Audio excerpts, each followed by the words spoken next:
na ako. Kaso yung mga manok, eto na, excited na talaga sila.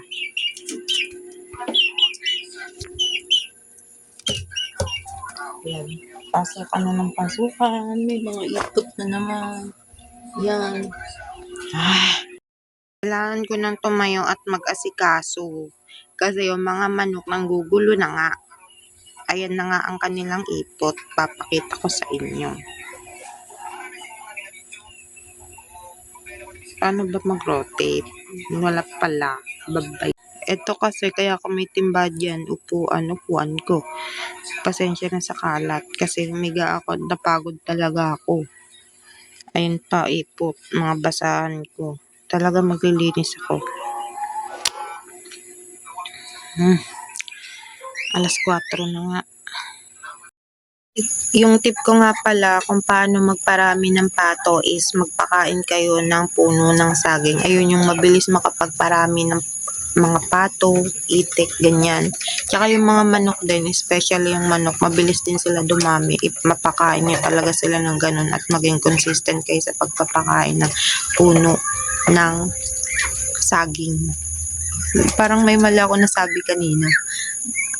Pagpasensyahan nyo na yun. I-edit ko kung kaya kong i-edit. Okay. Putol-putol na lang talaga yung video ko na to. I'm so sorry. Mamaya makikita nyo nga pala yung pinapakain namin.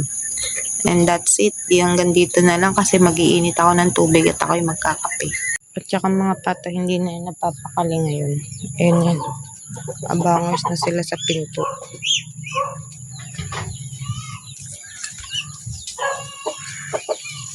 Ayan na sila, nag-aabang na, nagugutom na.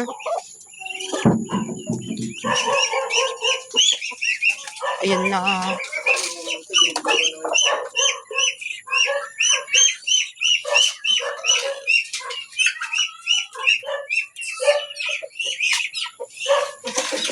Nagkakagulo na sila, gabos. Ang dami na naman natin ipot-ipot.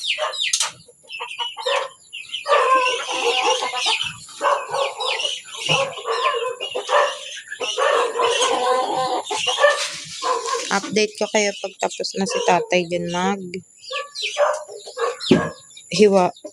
Ayan kasi yung kinakain nila, tapos nilalagyan lang namin ng pigs. Aming pinapakain sa aming mga pato. Yang dahon, puno ng saging. Si tatay ang naghihiwa. May mga ayan na sila. Ayun. Ayan. Excited. Excited pa. Ayan pa. May mga nakaano pa dyan. O, diba? Mga nasilip na. Ano yun? Gutom na kayo? Ay, grabe. Gutom na. Ayun pa. Mga manok. Ayun pa. Yung iba nasa galaan pa yan. Nasaan yung iba?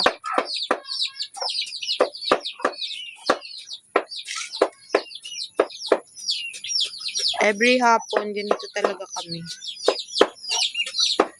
Ayan. Mga excited na kung makikita nyo.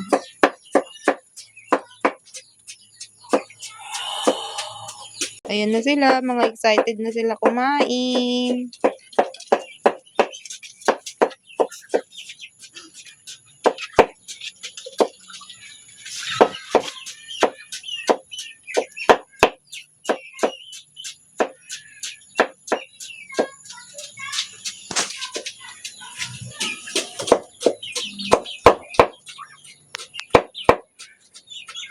Nagpapakain na siya. Parang hindi na pinapatay ni tatay. Yan.